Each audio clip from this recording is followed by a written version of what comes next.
I would say there are big jumps, in a way. When you develop those tools, at some point, you need to make an architectural change. And that comes with a big jump. You're taking some huge decisions. We're going to approach lighting this way. And then when you do that, you have to retrain people when you do that. Then you kind of stay on a stable slope for a little bit, because you need to learn from it. It's not great to make those huge jumps all the time, because then you destabilize everything. If you follow me, it's everybody needs to get the experience, and grow through it. And both the artists and the technicians behind it, because we're both learning from each other. And I think right now, you've seen Monster was a big jump, and we did the Blue Umbrella. I would consider it was a big jump. But then we did Inside Out, and then we're doing The Good Dinosaur. They're on the same pipeline, the same approach to lighting. They're all different looking, by the way. Inside Out is much more stylized than Monster University was, for instance. So it's not because physically based is here that you can't make a stylized movie. I want to point that out. Finding Dory is another big jump, and I think we're going to stay on that course for a little while. Things that we're looking into is there are really difficult light transports. That what that means is that you could get very noisy images in some cases. And we need to look into algorithms to eliminate the noise or make the images converge faster. For two reasons. One, we want noise-free images for the final product. We don't want people to have to squint their eyes because there's noise everywhere. But also for faster feedback. We want to be able to converge to the final result much quicker for the artists as well. So that may come with using more hardware, like GPUs or whatnot. That may come for better algorithms or for different approaches of lighting as well. Things that are still completely not established as well in graphics are, and very much in flux right now, are volumetrics. How do you really combine volumetrics with surfaces, with lights, and sample them correctly? Volumetrics means they may be atmospheric in a scene. You see a light shaft coming in. That's because there's dust in the air. So how do you reveal that in a shot? How do you control that?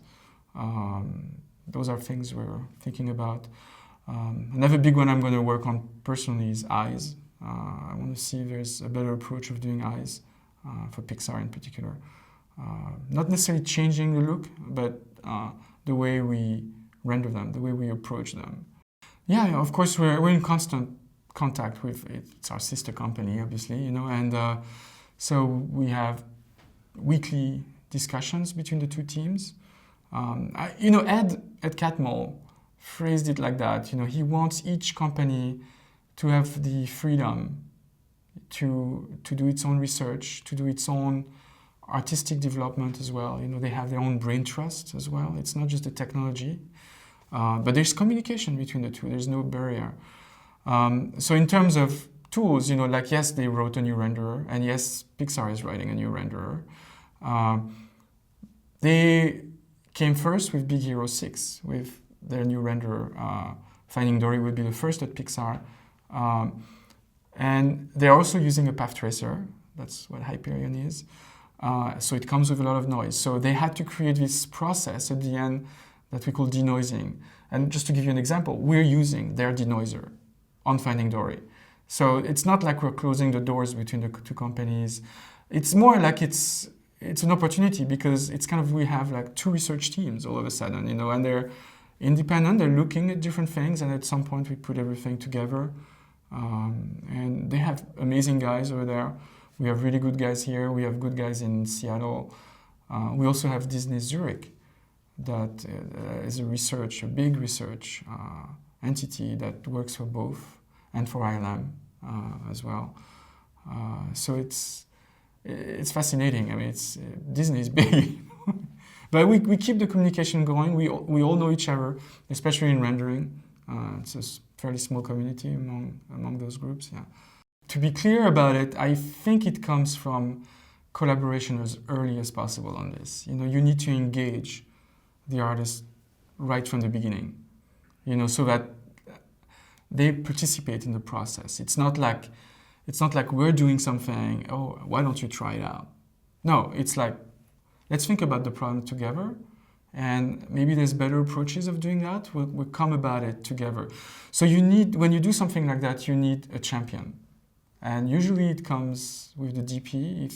If the DP is really interested in pushing the look, pushing the technology, I had the good fortune, of working with Jean-Claude Kalash on Monster University, and he was fascinated by what we were doing, essentially, and really helped in the process to guide us, to focus us on the areas that were of importance to the show and to the company in general. And then on Finding Dory, as an example, at first it was Sharon Callahan, who was the first DP. She's now on The Good Dinosaur. But she was fantastic to work with. That's the time I was doing the characters. I was not doing the technology.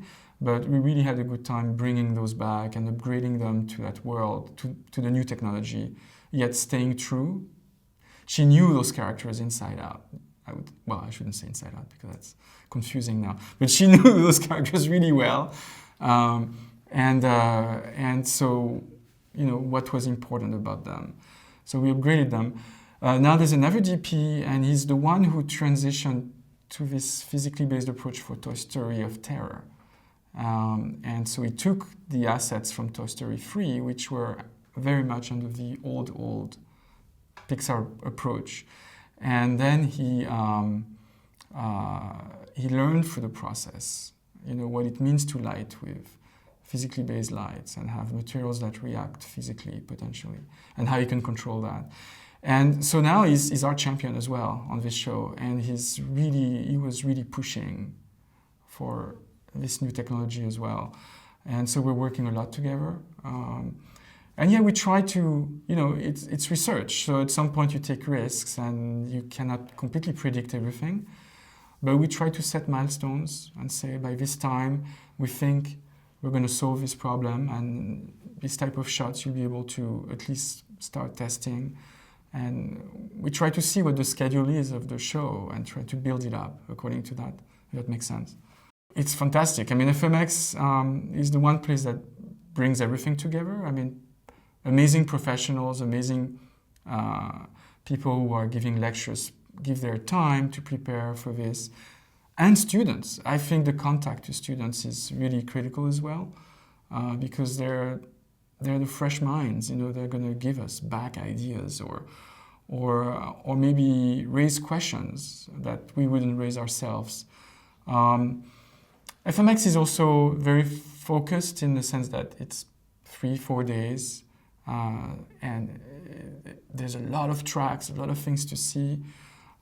So you could choose to see some stuff, and then yet you have the time to meet people, engage with them on projects, and make some long-term, potentially collaborations in place with people. I do that a lot here, much more than at SIGGRAPH. For instance, SIGGRAPH, you have 5 minutes to meet people, and that's it. It's too busy. So FMX is really, I've been coming for 10 years, and I think I'll come for another 10 easily.